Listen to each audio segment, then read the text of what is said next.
Hi, and welcome to Screens in Focus podcast, where we share and connect as we spotlight our favorite shows and movies. I'm Diana, and today we're talking about White Lotus Season 2. My friend Shay is back to join me today. How are you, Shay? Hello, I'm doing good. Thank you, Diana, for having me back. I appreciate it. Of course. It's always fun to hang out with you and talk about TV, movies. Yes. Okay, so White Lotus. In fact, you're the one who brought it up to me that you were watching this. And I thought, wouldn't this be great to cover?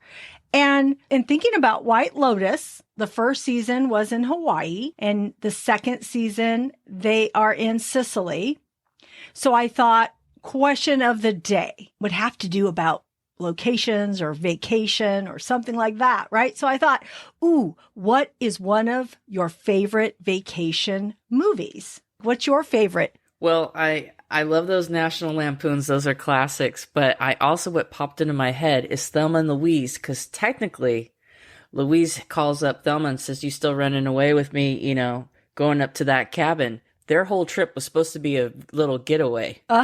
Yeah. So, and of course that was action packed and took their law in their own hands. And it's one of my favorite movies. So I was just like, well, there you go. It's a different type of vacation movie, but I'll go with Thelma and Louise. Yeah, it is. I love that movie too. I really do. I thought about it too, and I agree. Vacation movies are so good. Christmas Vacation, The First Vacation, but there's so many. There are so many good ones. The Great Outdoors, Dirty Dancing. Yep. I completely forgot about The Great, and I'm a huge fan of John Candy. Rest in peace. Me too. Oh my gosh. Me too. Yeah. Dan Aykroyd, those guys together. Dirty Dancing. Yeah. That's a classic. I love that movie. So good.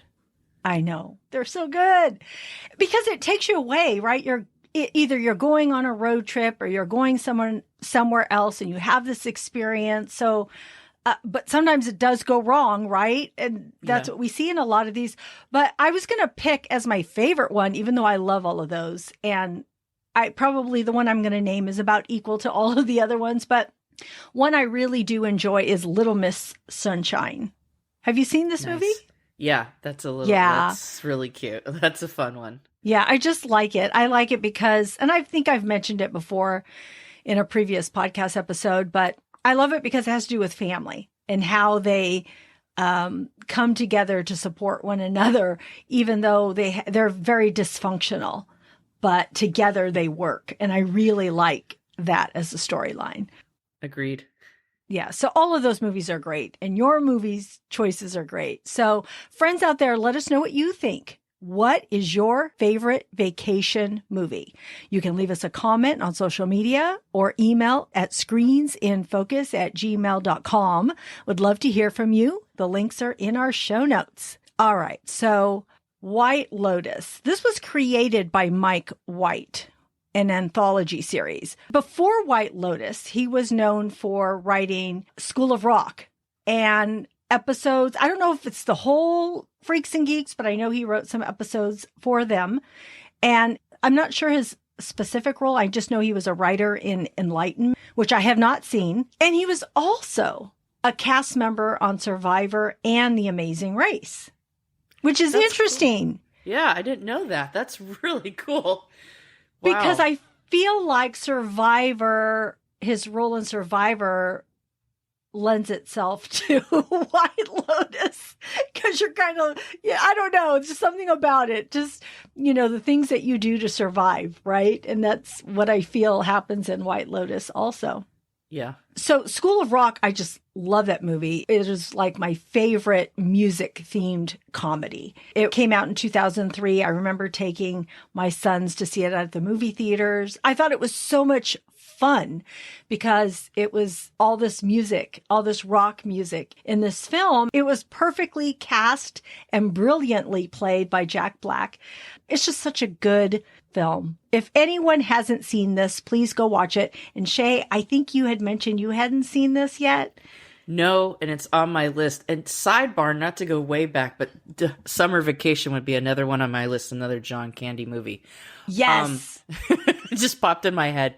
I have not seen School of Rock. That one is on my list as well.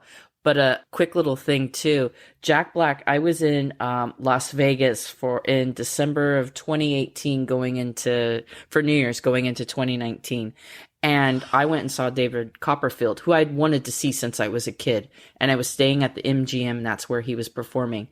And I was by myself. I got this I think I was like front row, or I want to say, yeah, I was. Now that I'm thinking about it, I'm like, I got this killer tickets. Jack Black and a couple other people came in, and he was sitting right next to me. I was like, that's cool.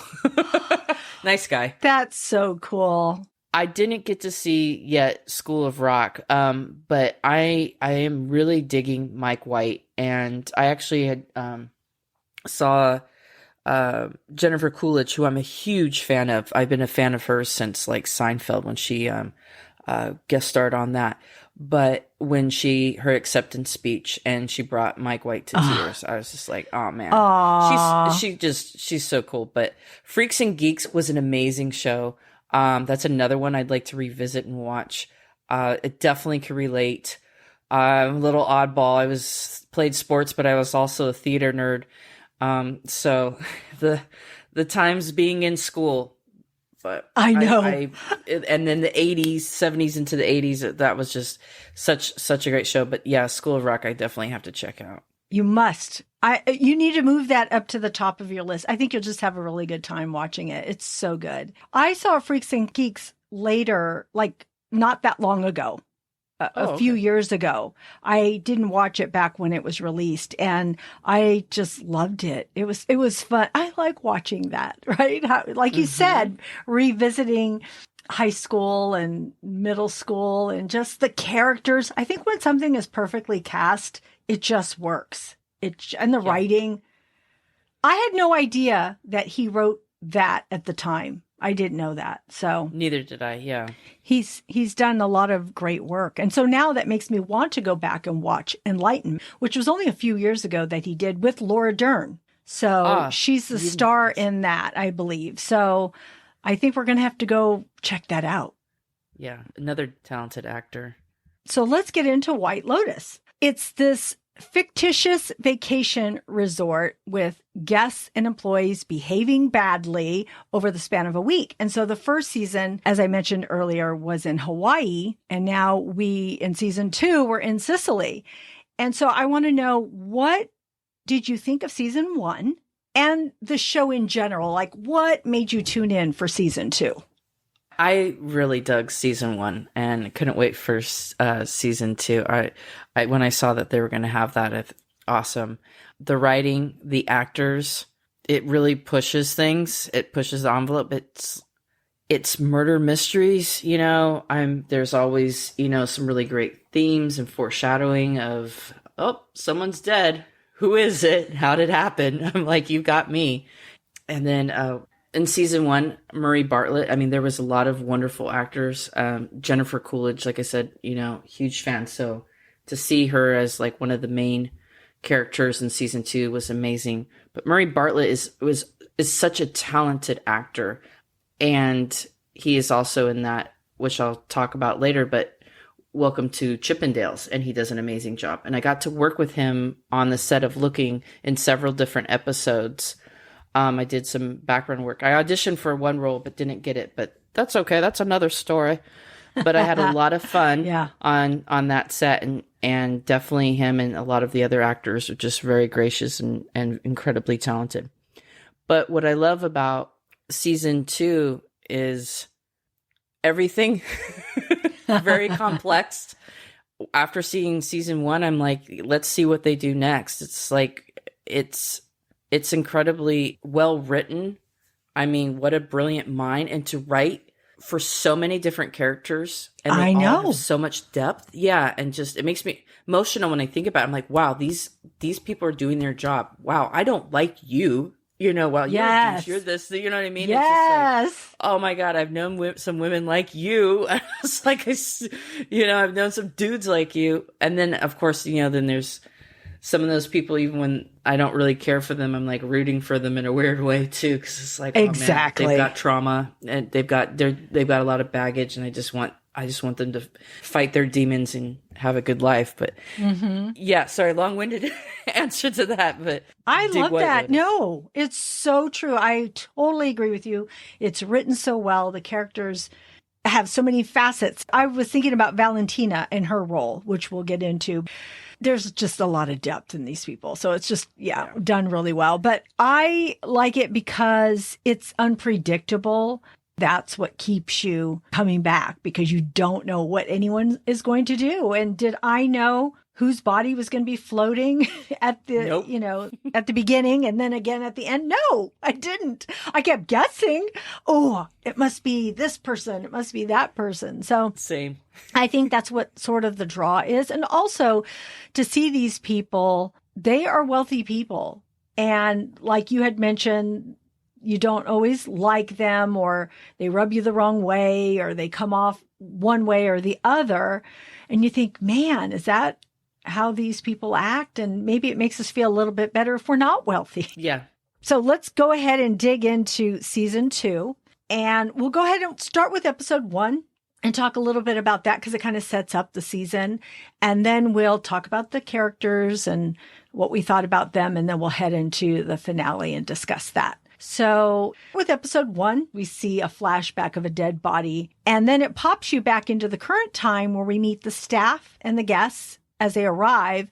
And Valentina is the resort manager, and we meet 2 couples vacationing together, and we meet the Grasso's, a generation of men, grandfather, father, and son. We meet Tanya again, who is Jennifer Coolidge, who was in the first season of White Lotus, and her husband also was in the first season. And she brings with her Portia, her assistant. And we also meet the locals, Lucia and Mia.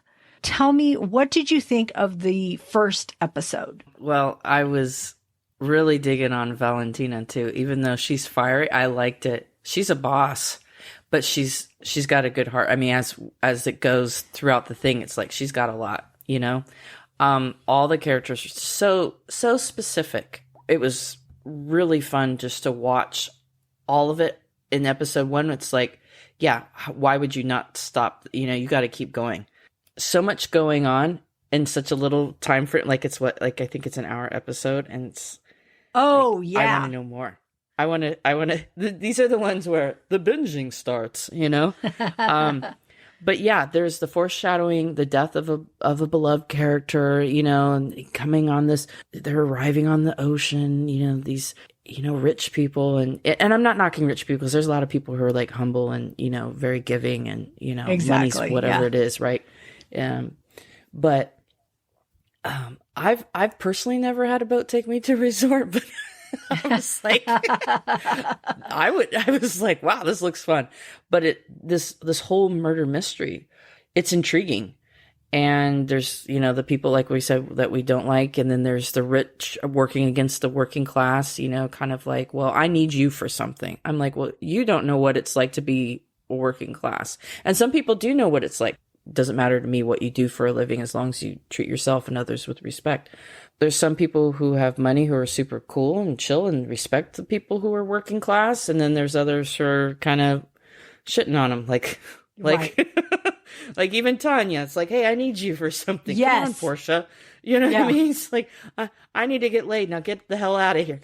Get lost. I know, she's eating dinner, and she's like, shoo, shoo. She's like shooing her away, Shoo, like she's shoo. an animal, right? Like shoo, Yeah. shoo. Oh my gosh, I know. I was like, And what then is she doing?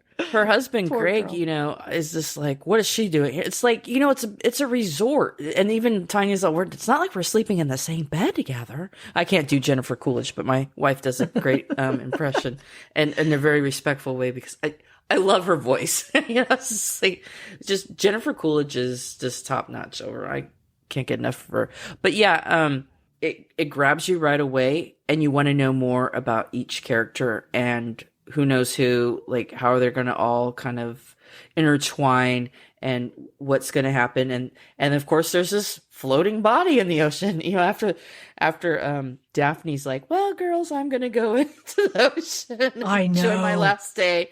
And then there's this floating body. And then Valentina hears about it, and well, basically, this is not part of the hotel, that's the ocean kind of thing. And which we'll talk later, but when SNL did a wonderful sketch of the Black Lotus, where it's just like, well, it's not part of the hotel, it's the ocean. We have no control of what happens in there. But then when the other character is like, no, there's several bodies, it's like, what? It's not just one drowning. I was like, this is going to be another really wonderful story all around. Yeah. Oh man. Oh, so many things are going through my head right now. So yeah, because you have to try and figure out also, as you are introduced to all of these characters, who you like, who you don't like, who you can relate to, who are the people with issues. And even with the first season, they change, right? You think you don't like somebody and then you kind of like them and vice versa. So you just don't know. You don't really know. Like going into it, I had my opinion of who I liked and didn't like. Let me go back a minute. So I thought that Valentina was really interesting because she wasn't catering to all the guests that came to her resort. In fact, I thought she had done a poor job being a resort manager. I thought, how does she get repeat business when these people that are paying you money, you're not super welcoming or anything like that. In fact, she tells Bert de Grasso that he's old and she's surprised he made the trip. And I'm thinking, wow, okay. And I think Cameron says something about the luggage is missing. And she says, well, how did you get it here? And he tells her, and she's, oh, you did it wrong. You're probably never going to see your luggage. You should never do it like that. You should do it like this. And I thought, oh my goodness. So she has this personality that is totally different than what we're used to seeing. So I think that is intriguing in itself. You're like, oh my goodness, we're going to go for a ride here. And then, like you had mentioned, she was worried about where this body was found because she didn't want it to affect. Now she cared that it didn't affect the hotel. So, it's one way or the other. So, but originally, I think my initial reaction was that I liked Portia, I liked Albie, and I liked Ethan. So that was through that first episode who I liked. And I think it had to do with, I felt they were sincere in how they were to other people. Yeah, I completely agree. Very down to earth, relatable. Like, yes, I love all of them, even the ones who are douchey, that are jerky, complex.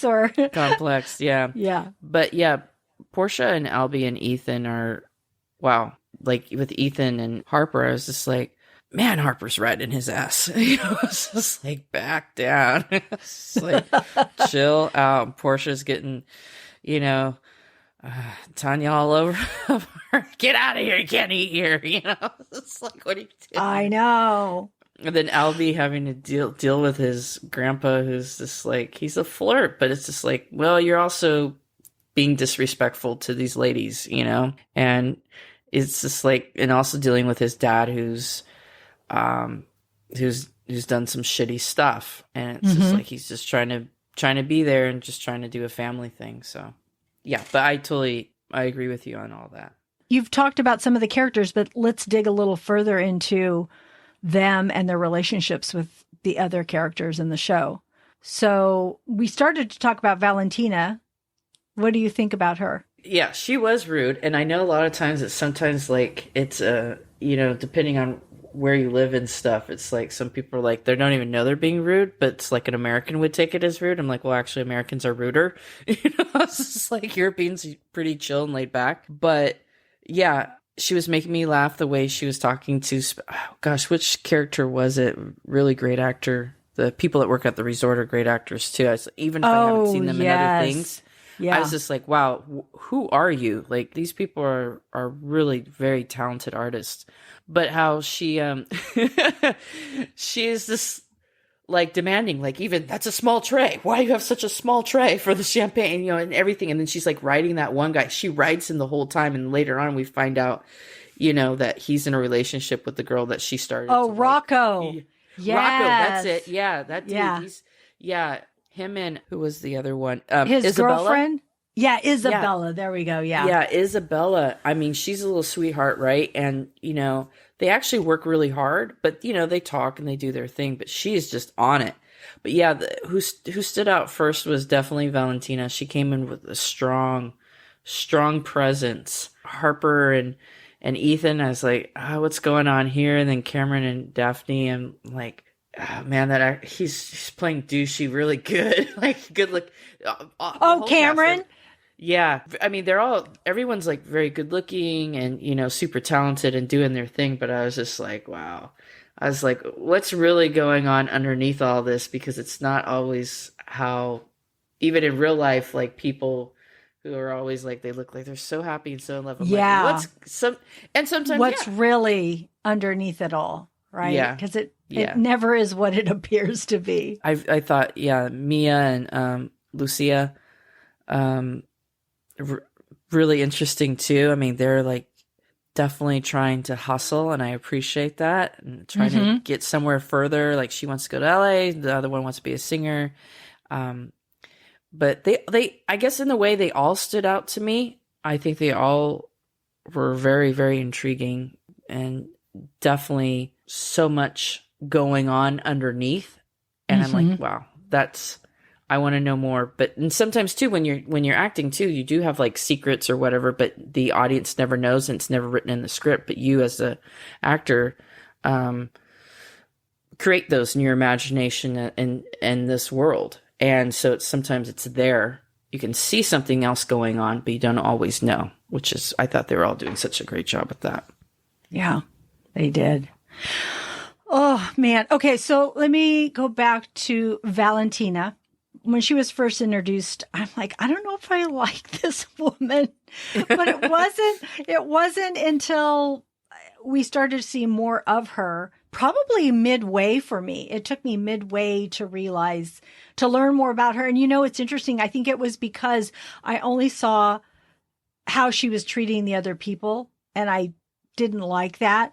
But later on, we see how she's treated when she goes to to go get coffee, and she's being stared at and just bothered, and she just wants to do her thing. And then we see her later with a cat. She's feeding a cat on the side as she's eating her own lunch. So it kind of shows a little bit about her in that way. And then when she gets so excited because she thinks that Isabella could be a potential date, possibly, right? And so she follows that path, but then later it is revealed that Isabella is with Rocco and they're engaged. And, then she's like heartbroken, and then you feel for her because you're like, oh man, that, she just wanted some love in her life, something. And so it was interesting to see her character. And I thought that was just very revealing, because you really don't know what people are going through. And so it's just really cool to see her role. And I'm just glad that Mia was there to understand her and give her the love that she needed. And I just thought that was so. Also, Mia was really well written for her to interact with Valentina. I just liked the way she supported her. Basically, it was like, I don't mind being with you, but I'm going to push you on this bike, and then we're going to let the training wheels off, and then you're going to go and fly on your own. That's what I felt like she was doing. And so I just liked how both those women were portrayed. Yeah, I totally feel you on that. Don't you think too, with these characters, I'm like thinking of like, I mean, there's so many, like there's even like Jack and the guy at the piano. It's good. What's Giuseppe? Yeah. All these characters, don't you almost feel like each one of them could have like, I don't want to say their own TV show, I don't mean it like that, but their own like story, like literally like a limited series story of just like their life. Like that's how like I was like so engaged. Like they just have just so many layers. I'm just like, wow, I want to know more, But I guess that's also the part of really good writing. It is. To leave you kind of like even how a lot of really good like independent and foreign films are done. It's like it leaves you wanting more and coming up with your own conclusions a lot of times, and the mystery of a story. It tells you a lot, but also leaves some for for your own interpretation, and everyone has their own thoughts, you know? Yeah. So it's pretty cool. Yeah, absolutely. Okay, so the Grasso men, I thought it was really interesting to see this multi-generational family of men who have different changing attitude toward women. So Bert, you had kind of mentioned already how Bert, the grandpa, I'm sure in his day he was so annoying and people probably hated seeing him come their way. But as he's gotten older, I think he's somewhat harmless, I guess. And he's probably viewed a little bit differently. I think Albie, the grandson, is probably shaking his head every time his grandfather speaks. And so is Dom. So is Dominic too, right? He's like, Dad, you can't say these things to women like that.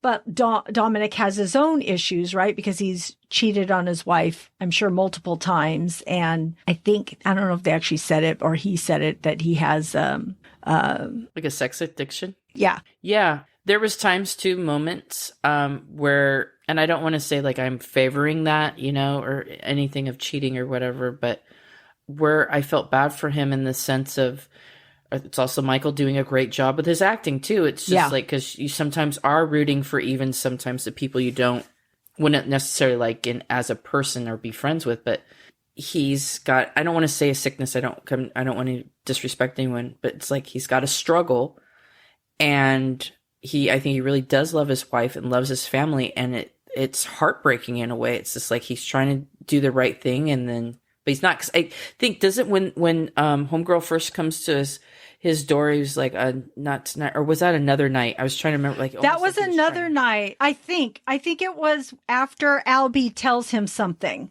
Yeah. Like he's trying to stop. And so, yeah, there's definitely that struggle that's there, you know, because there's a lot of times that's alcohol or drugs or these different things, but there's other addictions too. And it jacks up your life or jacks up your family. And it's sad, you know, to watch this, but I just thought it was great to watch all three men though, because they all have, you know, some issue. Albie, the least of the three of them, but you know, that they're all dealing with, but there's still this sense of family between them because they still talk to each other. And again, it's Mike White's writing. He writes them really well because they are flawed people. But like you said, even though they're flawed, there's, at least in this family, they're still trying, or Dom is still trying to figure out how to be a better husband and how to figure out the right way to get back to his wife. And just the whole interaction when they're talking about The Godfather and how, they're talking about it and, you know, how they feel about it and it being the greatest movie they've ever seen. And then Albie saying what he feels about it and how the demographic and the type of person it caters to. And to be honest, I had never thought about it before. When Albie said that, I was like, oh, okay. I had never thought about it like that, but it makes sense, right? But we've grown up seeing this movie. We know it's a great movie. It's done really well, but Albie has a different perspective on it. I just think that even in watching the dynamics of this family, we also can learn from them too. So I really like seeing them. And also the car scene when they're all in the car with Lucia and that guy is following them. Of course, Lucia says that this guy wants money, but of course we don't know that. He just gets out of the car and has this look on his face, but we don't really know. Of course, he does grab her though. He does grab her and she's trying to get away. And then you see both the Dom and Albie get out of the car. Like they're like, wait, you know, and she's so, no, it's okay. I can handle this. And then the guys get back in the car. But then the grandpa gets out. He's all, you can't let her go. We may never see her again. And jumps out of the car and he's all, don't get in. And then she gets in. And just something about that part between those three men. I don't know, something about it. It made me feel like they were all good guys. That's how I felt. Yep. They were all good guys. They didn't want something bad and they were going to try and step in and help her. And I thought it was a good idea to bring in three different generations of a family. I just thought that was written so well. Yeah, I agree. And I agree with you completely on that scene. It's just like, wow. It's like, especially because even the grandfather talked about, you to his son, to Dominic, about how, hey, you got caught because of this. You need to do it better. And Dominic's like, well, you weren't always, A role model. yeah, Yeah, you role weren't a model. very, uh-huh. Right. But then, yeah, at that part when they're actually like or at least trying to do the right thing, even though they don't really know this girl very well, but it was just out of respect, like, hey, wow, someone's getting aggressively handled and trying to take her. And it's just like, I mean, it felt like bad news, but it's also the hustle. They didn't know though. Yeah. Yeah. Yeah. Wow. I mean, yeah. Because I was like, dude, is that her pimp? Is like, he's going to slap her around. Is he going to kill her? It's just like, wow. But I feel you on all that. It's like, that was like such a strong moment where it was like, they're doing the right thing and they're good guys for that moment. Right. Yeah. For that moment is right. Mm-hmm. And so in speaking about Lucia and Mike White did such a good job. Again, I keep saying that. I'm sorry I keep saying that, but it's so true because he's written these women who are these locals, these girls that are working to make their own lives. And it's just a different perspective, right? We see Lucia working at this resort and not working as far as, working as a maid or anything, but working the resort and understanding these guests and just playing this part and getting what she wants. And it's interesting because she seems so sincere, and I think she probably is sincere.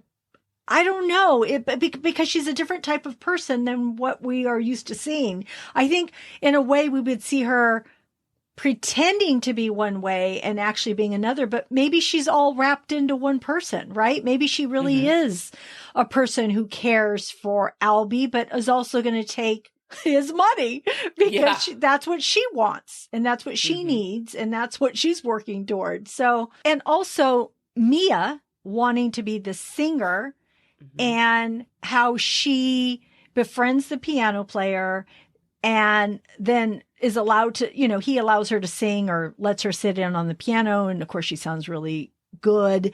And then later on, I guess he tells her that he can help her. And so she ends up, okay, this is worth it. I'll exchange sex for him helping me to become a singer. But when they go to that chapel or whatever it is, he can't do it. So she's like, wait, I got something to help you out. And so then she goes to find Lucia, but she can't hear because she's out in the water with Albie. So she goes into her purse and she picks whatever pill she has. It's a toss up, right? She's either going to pick Molly, I think it is Molly or Viagra. Yeah. She comes back, gives him his pills and he takes it. And then that night later on, he's like falls to the ground because apparently she gave him too much Molly.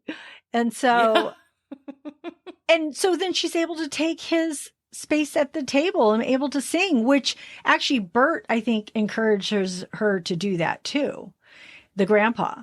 And as she's doing this is when the relationship between her and Valentina happens. And so that when Giuseppe finally does come back out of the hospital, he wants his job back, but he's not getting it back because Mia has earned her spot there now.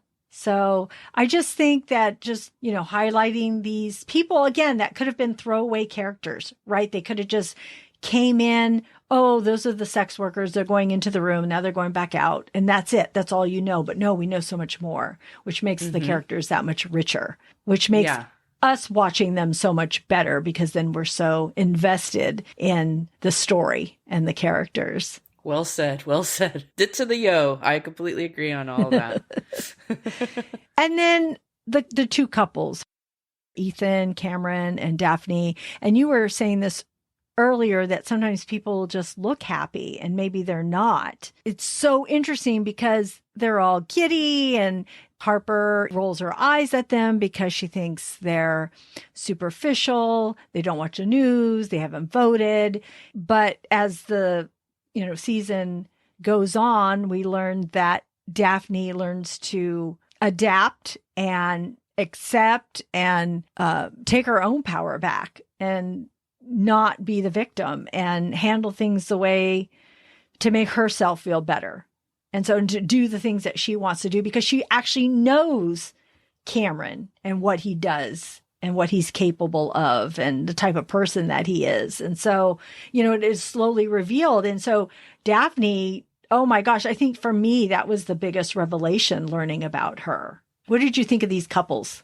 Well, I was curious even up to the end of who slept with who and what really happened, what went down, Yeah. It was like with Cameron and Daphne, it's just kind of like she's living with someone that she knows is probably not, faithful. It's like, how does that feel at the end of the day? It's now open relationship, then that, it's between the couple, right? But I'm like, And then Harper and Ethan, who I guess had recently, they had come into some money and, but they were still like pretty like, chill about it. But they had a lot going on, even the fact of, we're trying to have a baby. Well, how often are you trying, basically? Well, she doesn't really like morning sex and yeah. And then at night we're pretty tired. I'm like, whoa. So it's like they're almost having it's a funny saying. It's called lesbian bed death. I'm not sure what they say in the straight world, but it could happen when people just aren't, it's not all about sex anyways. It's about intimacy. Yeah. It should be like your best friend and stuff. There's definitely like a lot of complexities with both of these couples. And it seems awkward, their friendship too. It's like, what's really going on with Ethan and Cameron as well? It's just like, does Ethan right? Have a crush on him? Do you know what I mean? I mean, like, hey, Cameron is a good looking dude, but so is Ethan. I was just like, well, maybe you two should go out. Maybe Daphne and Harper should go out. Yes. Like, who cares? Live and let live. Like, love is love. But I was like, I don't know. They were interesting, but sometimes annoying, but that's because their character is, like the actors are doing their job yet again, it's like, thank you. But yeah, these couples are, I don't know if I'd be like hanging out with them and stuff. Right. Like, yep, I agree. Yep. Well, I know you really love Jennifer Coolidge. So what did you think of her character as Tanya and even Portia? It's just like such a fan of Jennifer Coolidge. It's like, God, your character's an ass, like even Portia's cool too. And I feel bad for her because it's like, she's doing all this stuff and it's like being treated kind of, not kind of, but pretty shitty. Yeah. And I feel like Tanya's character does have a good heart. Like, but she's also she's very self-absorbed. Because like Portia's like, oh, I met this guy, he's really cool. And, she's saying all these things and Tanya's like listening and eating. And then she's like, yeah, I don't know what's up with Greg, It's just like, wow, Portia's trying to have this moment with you and like kind of, confine like, his girlfriends and stuff. And you're just kind of like, whatever.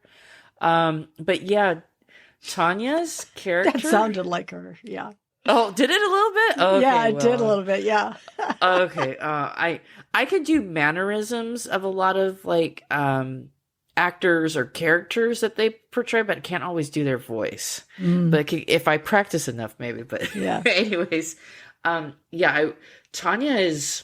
She's looking for. At times I feel bad for her, like especially when Greg talks shit at her about like her eating and her weight. And I was just like, well, Jennifer Coolidge is voluptuous. She'll always be voluptuous, and luscious. I don't care how old she is. I don't care what her weight's at. It does not matter. She's just a beautiful human being, and just. I've never met her, but I was just like, I would love to work with her. But the Tanya chick. She has her complexities and she has her things, and it's just like, but she's very much. Like money, it's like, well, hey, even as she's coming on the boat, the guy on the boat is like moving the thing that she's got her legs crossed on. She's sitting down. It's like, well, let me move this and make you even feel even better with your 50 things of suitcases. And Portia's literally chilling inside the boat with the 50 suitcases, in her one little bag. It's just kind of like that kind of dynamic of like, whatever, you're just, here to do whatever I want. I don't care about your life. It's like, what about my life? And it's just like, wow, she's a lot to handle. Yeah, even Remember when her and Greg were having sex and then she like, I think it's like episode 2 or 3. She pushes him off. I mean, it was kind of funny too. Yes, it was. I was like, wow. I was all, dang. He kind of like just like slip and slide the wrong direction. But she's like, oh my God, I'm having this, like these visions and all these like, all those different sculptures and stuff. And talk about like her spidey senses kind of popping off, maybe even right then and there. But I really liked Portia. I thought she was a really interesting character. But talk about the foreshadowing when like Albie was just like, well, a lot of girls, they say they want the nice guy and then they go with the other guy, for the adventure. And she literally did that to Albie. I was just like, no, Portia, like Jack is like a fun guy or whatever, but he's a fucking drunk. Jack's got all these issues too. He's got shit going on and he's got these rich people using him. I mean, he's allowing it though too, but yeah, sorry, kind of running off there. No, it's good. Well, actually, we're going to head into episode 7, the finale, and so it fits right into what you're talking about. So, of course, so much is revealed. Yeah. Episode 7 was so good, but it still left us with a lot of speculation, too, because so much was revealed, but then so much was also, not answered, which was very interesting. And so we're going to dig into all of that. I mean, the Grasso men and Lucia getting that money and then the escalation of what Ethan and his thoughts about Harper and Cameron, just all of that and what happens with Tanya and Portia. And it's just, oh man, it was just a really good episode. So it was. Let's just dig in. Yeah, it was a really good episode. I mean, even like with Portia, I'm like, oh my God, get out of there. Get out of there. Jack is like drunk. You are like in a whole nother place. Like, don't go. I was just like, because I've known, like friends who've done like, like you're not thinking right, just like you don't know this person. I mean, oh my gosh. And then it's like some of the other characters, Ethan and Daphne, Cameron's lady. Yeah. What happened when they walked off, right? Yeah. And did Harper and Cameron hook up? Because remember when do you remember when, and it was like the episode 1? The episode. Yep. Where he's like, I don't got any of my clothes, and I really wanted to like the guy too, because there's part of me that really liked him because he jokes around and he's pretty, he's like fun with his wife. Yeah. And even he's trying on those clothes and stuff. I'm like, I'd wear that stuff. That looks fun. It's just like, it's cool stuff. Right. And he jokes, but yeah, he literally drops his pants and he's got his, his schlong out and Harper's right there looking for sunscreen. It's just like, she's just like, oh my gosh. Oh my God. Guys, it's just like, why are you doing that? Like she's thinking, it's just like, dude, you could have just waited, used the bathroom after she was done. It's like, oh, and then I was talking with Courtney. She's like, yeah, he's totally trying to seduce her. I was just like, he is planting seeds, Yeah. But there was a lot going on. I mean, even down to this huge thing of the guys with the boat. Oh gosh, what was the Quentin? Quentin. Oh, yeah. Or the character, Quentin, all the stuff that's going on with him and his friends, this elaborate scheme to get Tanya on the boat, to get Portia somewhere else. Do you know what I mean? To kill her.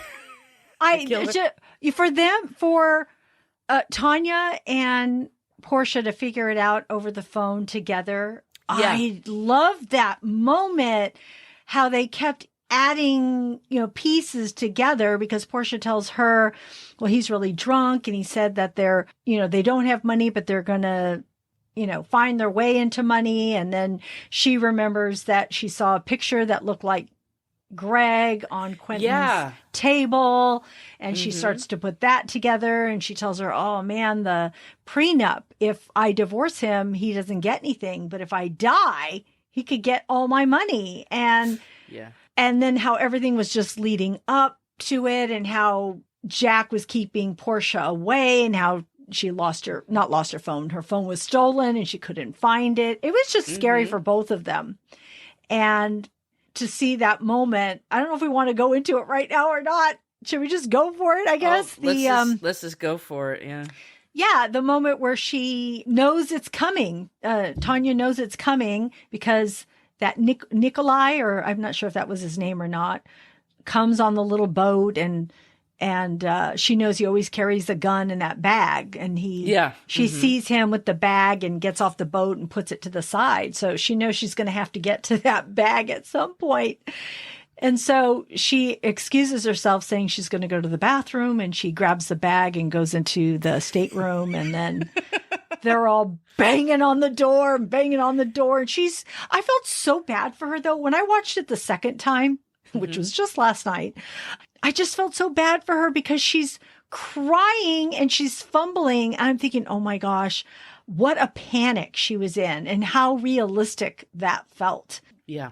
To be in that circumstance with this group of men on this boat that all want you dead, and you can't even talk to the captain. He's not helping you either. And so, gets the gun, and I think Nikolai busts through the door and she shoots him. And then she has her eyes closed and she's like shooting away. Yeah. When we see her come out and like everybody is on the ground, and then that one guy goes and jumps off. It was so fantastic that she shot so many of them with the bullets that she had. I just thought this is totally cool. Yeah, I totally dug that. And it's like, you got to, like, I was like, right on, girl, just, you got to shoot. These people are trying to kill you. I mean, that is just insane. Absolutely insane. Even like when she found out that Jack is not Quentin's nephew. She's they were fucking, Yeah. Yeah. Like, and as you said, like Portia and her started putting, all these like clues together, and it's just like, holy shit. And she just comes out, boom, boom, boom. But, oh man, it was, I mean, as you were talking about all that, I was getting goosebumps because it was so well done. Like, it's just like this heightened state, of everything that is happening. And then it's like, yes, Tanya. I mean, do we go to what happened? Go ahead. And then it's just like, this is something that happened to me because I just like punched my hand. It's like, because I get very klutzy. I'm like a clumsy person sometimes, and chaos of myself. Of like, oh my God, I survived. I would still feel horrible for shooting people, even though it's like, it's me or them kind of thing. Right. Like, like protection mode, survival mode. But then it's just like, ding dong. It's like, shit. She said to herself, I know, she said to herself, you got this. And I'm thinking, yeah, you got this. And then she steps over and then she just stumbles out and her head hits the side of the boat. So clunk, clunk, and her body splashes. I was like, I had to see it. I had to like rewind it and watch it 2 or 3 times because I'm like, I thought, oh gosh, wasn't there any way for her to make the boat or get on the boat? I was shocked. I still didn't believe it. I thought, oh, she's going to pop up. I still did not believe that she was dead. I did not believe she was the dead body.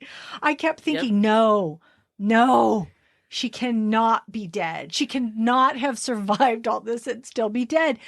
But after I came to grips of it being dead, and it had been a couple of days, and I read about it, and I listened to what Mike White had to say, I finally accepted it. And because he had said that she had said something in the end of season 1 about death being an immersive experience. And so I guess Mike White said, okay, we're going to give that to her. But he did not want the guys, the men, whoever, to get the better of her. He wanted her to have that victory. But then he says it's so Tanya to go out this way. And so I just think is actually the best ending for her story. It really was, once I accepted everything. The only thing I was still upset about was I hope Greg does not get the money, because that was just really, oh my gosh, he just better get what his. An ass. Yeah. Yeah. I really didn't. Yeah, that's a whole nother part of it too. I'm not spilling beans because it is on IMDb, but season 3, it does have Jennifer Coolidge as the credit. Oh, I wonder. She could be a flashback. Flashback, yeah. I know. I didn't not want to accept it either. I was just like, no. And then it's really her floating. I was, no shit. I know. Yeah, but you know who I thought sense. it was? I thought it was going to be Cameron, because when Ethan is just racked with what if, what happened, all this turmoil over if Cameron and Harper, slept together, because there's this missing 10 minutes that's just driving him crazy. And he pushes Harper to tell him what happened. I mean, he was like adamant. I had never seen Ethan quite like that. And he's like, and she was saying, look, this happened to you, and you told me what, you wanted me to accept what happened to you. Of course, she didn't, though. And then now I'm telling you what happened. And then, of course, she did kind of lie. So anyway, but, Ethan's all, I can tell you're lying. I can tell you're lying. And then she says, okay, he kissed me. But the part where he says, did you really want your hat? Did you really come up here for your hat? And she said, no. Uh-huh. That part really kind of made me mad myself, because it'd be different if she had gone to get her hat and then Cameron came on to her, kissed her, and then she pushed him away. But the fact that she wasn't going upstairs for her hat, and she says, well, I was drunk. And I'm like, what? You despise this guy. Why would you even put yourself in that circumstance? So anyway. She's still intrigued. There's, exactly. It's naughty. Yes, something sexy. And so then Ethan goes down, punches, they get in a big fight, which was really well done. I was glued to my seat watching Ethan's reaction and him going down there and how he was handling everything, because I didn't know what he was going to do. Yeah. And so they fight, he punches him. And I thought, because then they show Cameron kind of give a laugh and float. And then you saw a jellyfish on the side. So I thought, it's going to sting him and he's going to die. That's what I thought, or something. Yeah. I don't know. He's going to drown. But it wasn't him. But then later we see Ethan walking, and he meets up with Daphne. And then that's where he tells her what he thinks. And then they go off to that island. And we don't know what happened, but I think everybody thinks that, that they had sex there. Because he totally changed after that. Ethan totally changed. They all had dinner together, and they all raised their glasses, and then Ethan and Harper, it rekindled their sex life. I don't know. So it kind of seems like Ethan was satisfied in some way to move forward with his wife.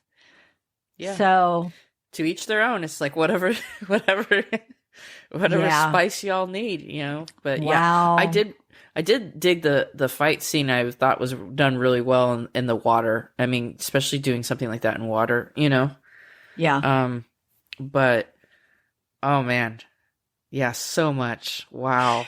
Even the money, everything dealing with the money, with Albie asking his dad to give him 50. Can you imagine 50,000 euros?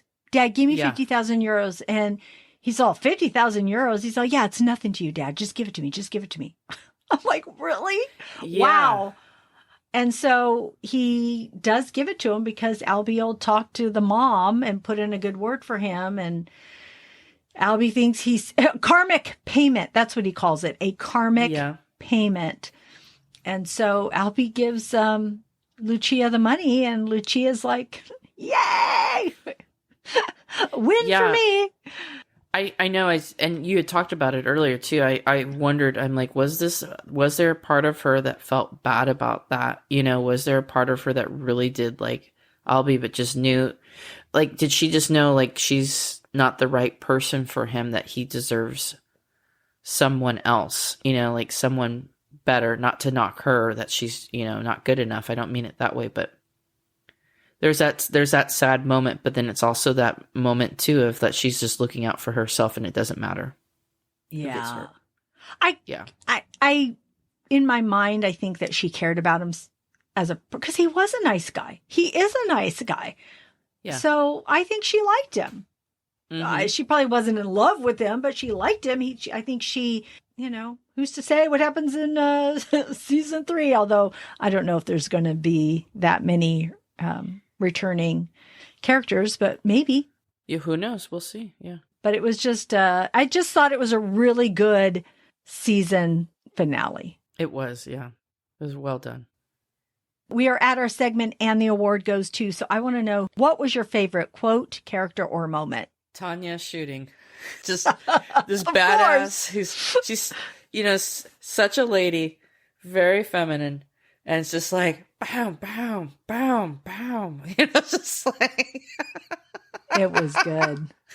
Yeah, it was just like take these assholes out. It's just like, I mean, because they were all in on it, right? I mean, they're all like, and I always kept saying, when was if she didn't go on the boat?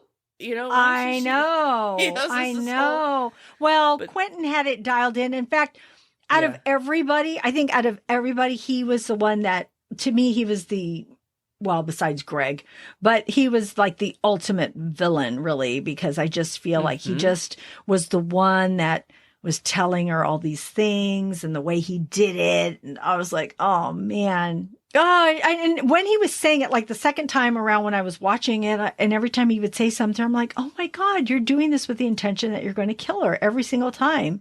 You're telling her something and you're so good at it. How he covered up who Greg was and he was this other guy and didn't know him. It's just everything. I just think he played a really good bad guy. And I thought, I'm so glad that she got you and that you were dying, but you were alive enough to see her face and know that she was the one who shot you. So I agree. That was probably my favorite moment too. But I also really did like Daphne. She, like I said, she was a revelation to me. Unfortunately, I just thought she was I'm trying to figure out a word to say about her that's not too bad, but just didn't care about too much. And, but really she did. She was taking care of herself. And I thought a moment that I had to really revisit in my brain was when she was telling Harper about, her trainer. When she was telling about her trainer, how he has blonde hair and blue eyes. And she goes, oh, he's so cute. You want to see a picture of him? And then she shows him a picture of her child. It's like, oh my God, you had a child with your trainer because of Cameron. Cameron doing his fooling around and doing whatever he wants. And she's like, oh no, I'm not going to be the victim. I'm going to show you. And also when she was talking to Ethan and he tells her, I think Harper and Cameron did something together, and the look on her face, she had like a second of hurt or surprise. I don't know what it was, but then she looks out into the water and she turns around and she just quickly changes it. And I know what you're talking about. Yeah. Oh really man, it was so good. And so I just give her a lot of credit for her how she handled herself and this role and her as an actress. So I just thought it was really well done. All right. Is there anything else that you want to touch upon before we close out our segment of White Lotus? Well, I kudos again and the acting and the writing and the cast and crew. I mean, they put together such a wonderful, I started to say film because I love the way some of these shows are shot. It's like film, Yeah. It was done so well.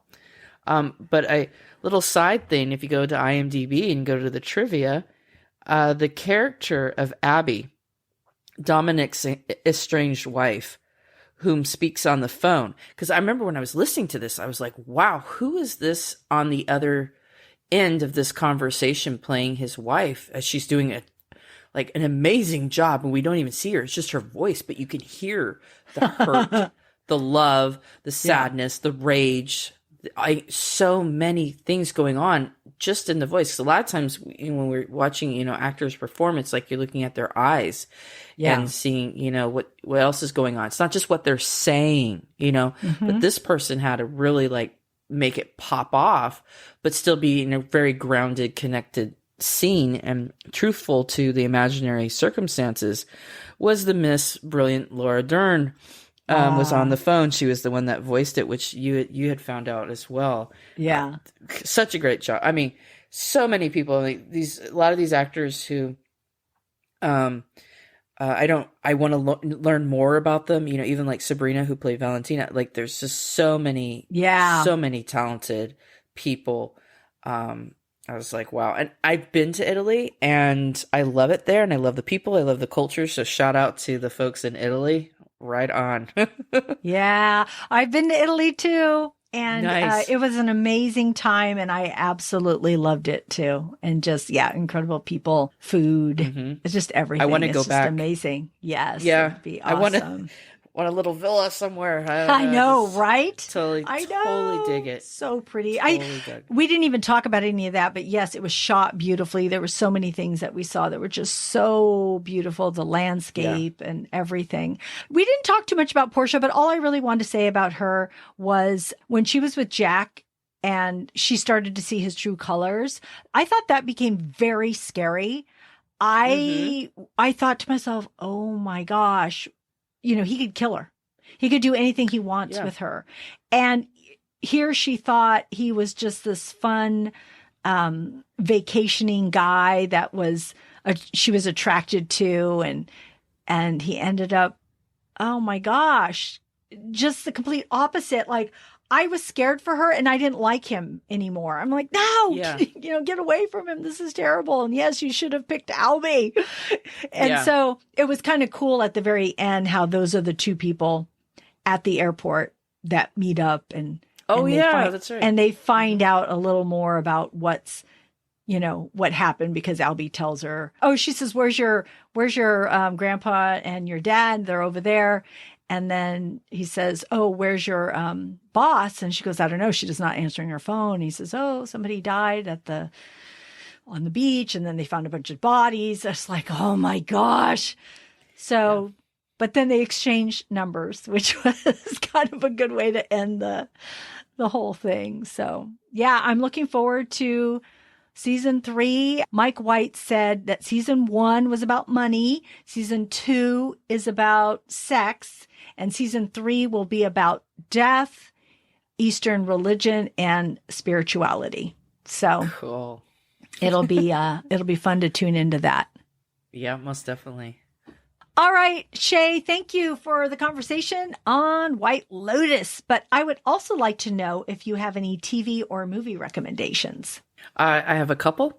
I would say welcome to Chippendales. It's really well done. I mean, even the intro, the music, White Lotus as well. The music and the intro is amazing. And we didn't really touch upon that, but that was really done well.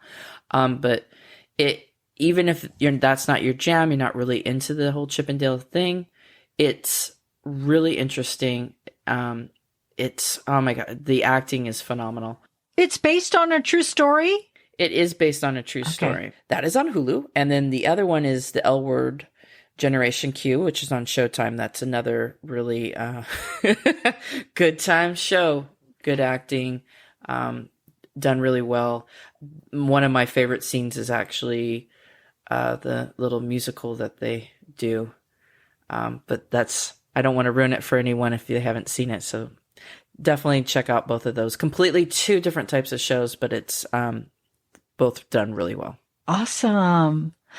I know you had mentioned Welcome to Chippendales to me, and I'd seen the trailer and it looked very interesting. I just haven't been able to watch it just yet. I didn't even know there was a real story about it. So I'm like, oh, yeah, okay. It's a limited series, but it's definitely a good one to check out, even just to dig on the music and the acting.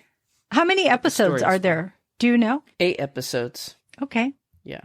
Just so you know what you're getting into, because sometimes it's like, oh, there's 10, there's 12. It's like, oh, okay. But 8, that sounds good. Just like White Lotus is 7, you know? I enjoy shows that are, ongoing series, but I also like these limited series because they do a lot in a short time, you know? Yeah. Thank you for those. So I just started watching Shrinking on Apple TV, and this is with Jason Segel and Harrison Ford. Jason Segel is a therapist, and after his wife dies, he takes a different approach on his patients. And it's just, it's funny. I laughed out loud. I really like the characters, even the other therapist that works there, his patient, his best friend. You know how we love in White Lotus all these developed characters. I think that the characters seem to be written pretty good on this show too. So there's only been a couple of episodes released, but I really did like it. I'm also watching The Last of Us on HBO Max. I don't know about the video game, but it's based on the video game. And there has been 3 episodes and it's been pretty good. And this third episode it really pulled me in. It was just really well done. Yeah. I don't want to give too much away for that either. So check that out on HBO. I also saw The Traitors on Peacock. That's a reality show. It's really addicting and really fun. It has reality characters from Survivor, Real Housewives, Below Deck, Big Brother, and then it also has regular people that are not celebrities. And they put them in this castle in Scotland, and Alan Cummings is the host. And so he picks 3 people to be what are called traitors. The rest are called faithfuls. And what happens is the faithfuls have to guess who the traitors are. But each night, the traitors murder someone, which means you get a note under your door and you're murdered and you don't show up for breakfast.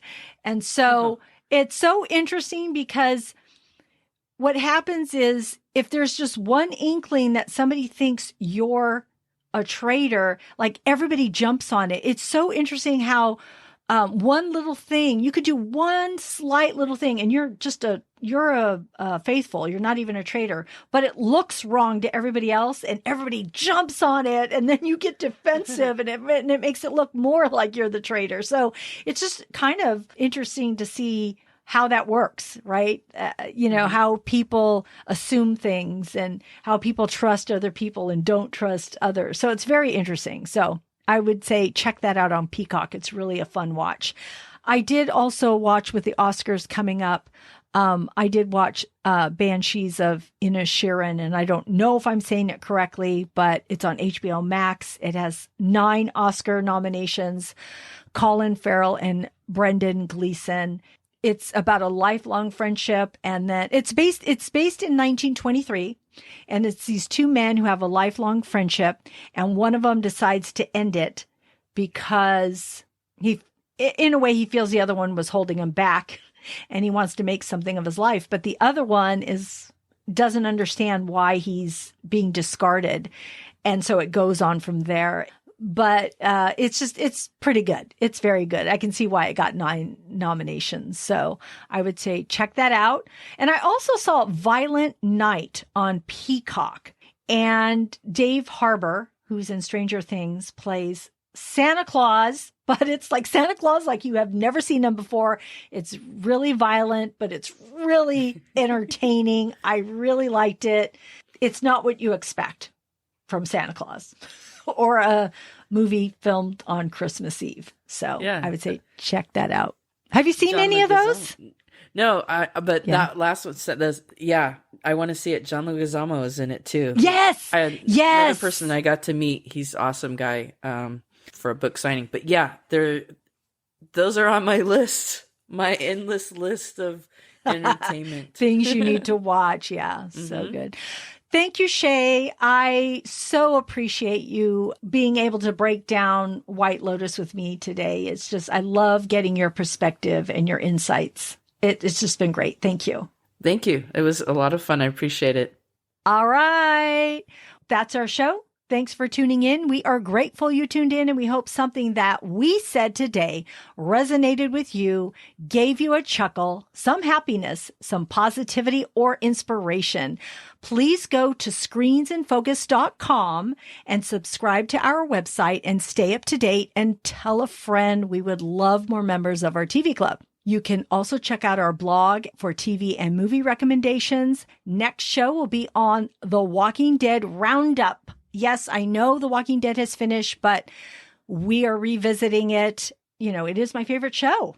I can't stop being connected to the show. So, and to segue into the spinoff. So check that out when it comes out in a couple of weeks.